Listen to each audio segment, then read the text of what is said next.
জানতে আমরা চলে যাচ্ছি সচিবালয়ে। সেখানে আছেন স্টাফ করেসপন্ডেন্ট নাহিদ প্রিন্স।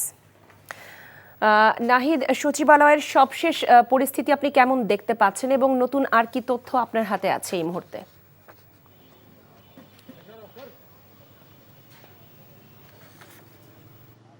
সচিবালয়ে 7 সদস্যের যে কমিটি গঠন করা হয়েছিল এই ক্ষতচিহ্ন ঘোচাতে, সেই কমিটি কিছুক্ষণ আগে সদস্যরা তারা বের হয়ে চলে গেছেন এখান থেকে। তারা বলেছেন যে আগামীকাল সকাল 10টায় তারা আবার বৈঠকে বসবেন এবং তারা তদন্ত গঠন করবেন, তদন্ত তারা করবেন সেটি তারা আমাদেরকে জানিয়েছে।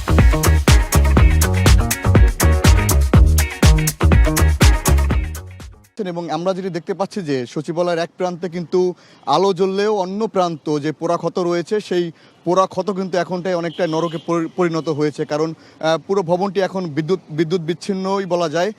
কিন্তু ক্রাইম সিনের সদস্যরা কিন্তু ভেতরে রয়েছে, সচিবালয়ের ভেতরে। কারোর সাথেই আমাদের অফিসিয়ালি কোনো কথা হয়নি যে তারা আসলে কি দেখছেন বা ভেতরে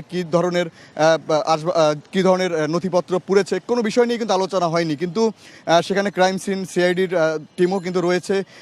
তবে বিকেলের পরপর কিন্তু সচিবালয়ে বিভিন্ন যে গোয়েন্দা সংস্থা এবং যে মন্ত্রী পরিষদের যে সদস্যরা তারা কিন্তু এক এক করে এসেছেন এবং তারা যেটি বলেছেন যে আনঅফিসিয়ালি যে আগামীকালকে তারা আবার তদন্ত করবেন এবং সেটি 3 দিনের মধ্যে তারা একটি রায় জমা দিবেন এবং আগামী 7 দিনের মধ্যে আরেকটা যে কমিটি গঠন করা হয়েছিল 7 সদস্য কমিটি, তারাও কিন্তু তাদের তদন্ত শেষ করে তারাও এই রেজাল্ট জমা দিবেন যে আসলে ভেতরে কি আসলে সেটি